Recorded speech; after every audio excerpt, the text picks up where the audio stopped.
Can Minister Schreiber explain how the BMA is expected to secure our nation's borders with the current allocation under Vote 5? Furthermore, whether the GNU accepts and will own up to the responsibility of securing the security risks created as a consequence of this underfunding of the BMA. There is no physical infrastructure. That is why it is easy for people to come in and outside of the country. It is easy for them to smuggle goods, vehicles, etc. Now, I want to ask Minister, what is your plan and why has it taken it so long after you've been appointed in the GNU? The focus is always on the foreigners that are coming from nearby countries. So why aren't you not going after these wealthy foreigners, these white foreigners that are in Cape Town? Are you trying to increase the voter base of the DA by giving them citizenship? I'll do my best in those 2 minutes, starting with the BMA.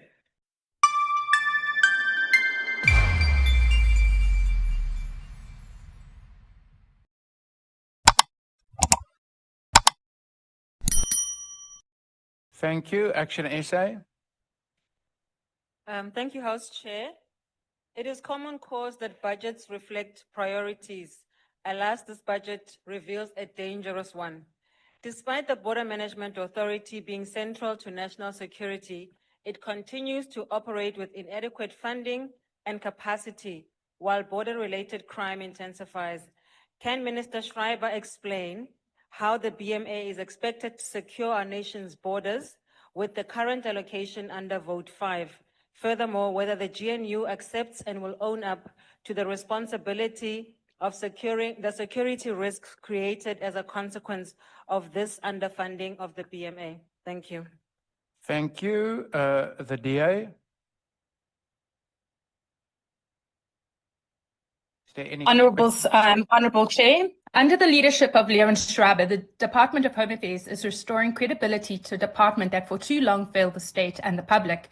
These reforms matter because Home Affairs sits at the center of national security, economic growth, and the rule of law. Through Operation Vulindlela, the Trusted Tour Operation Scheme has brought more than 40,000 additional tourists into the country and supported 3,000 jobs. When systems work and red tape is removed, the economy responds. The electronic travel authorization is a further step forward. South Africa will soon capture the biometrics of every person entering the country, strengthening our border control, reducing fraud, and laying the foundation for a secure digital identity system.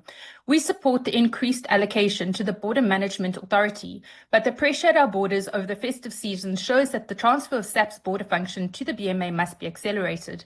Minister Schreiber's reforms show that secure borders and economic growth are mutually reinforcing. That is how we grow the economy and create jobs for South Africans. Thank you. Thank you. Before we move to the ANC, Honorable Zungula, I've been notified that your hand is up. Do you want to ask a question to the Minister of Home Affairs? Yes, Chair.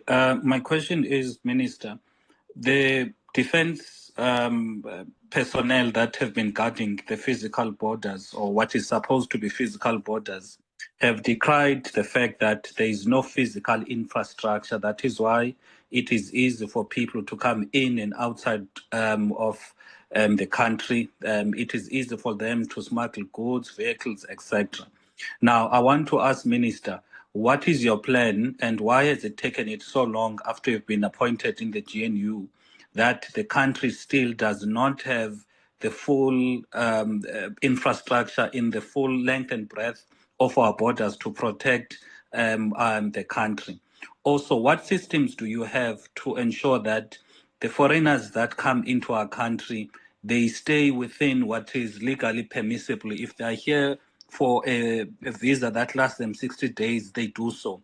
Because in Cape Town, Bedfordview, and other areas, there are white foreigners who are coming from Europe, from America, who overstay, and there is no system from your department to ensure that they are held accountable by being arrested and deported. However, the focus is always on the foreigners that are coming from nearby countries. So why aren't you not going after these wealthy foreigners, these white foreigners that are in Cape Town? Are you trying to increase the voter base of the DA by giving them citizenship, as you are clearly not... Thank you, Honorable Zungula. Thank you.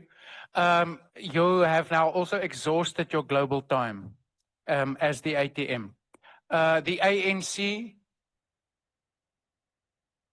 Is there a question to the Minister of Home Affairs from the ANC?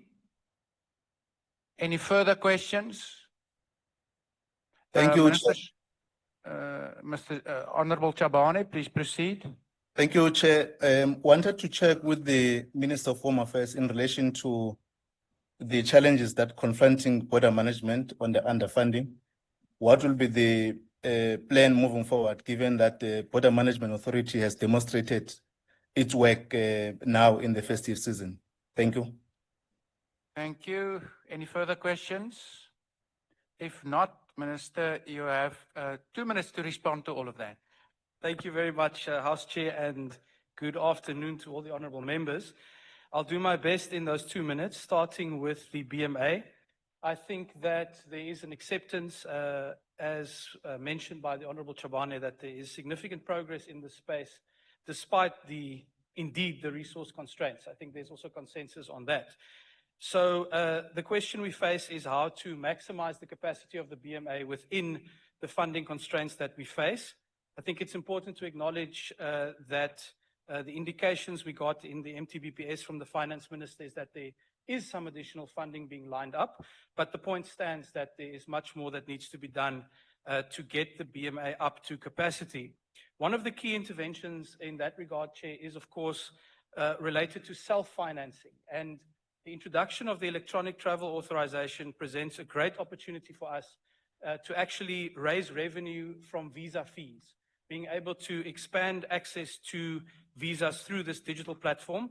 And by introducing a fee in that process, we will be able to generate additional funding for the BMA. So that is something that is going to assist.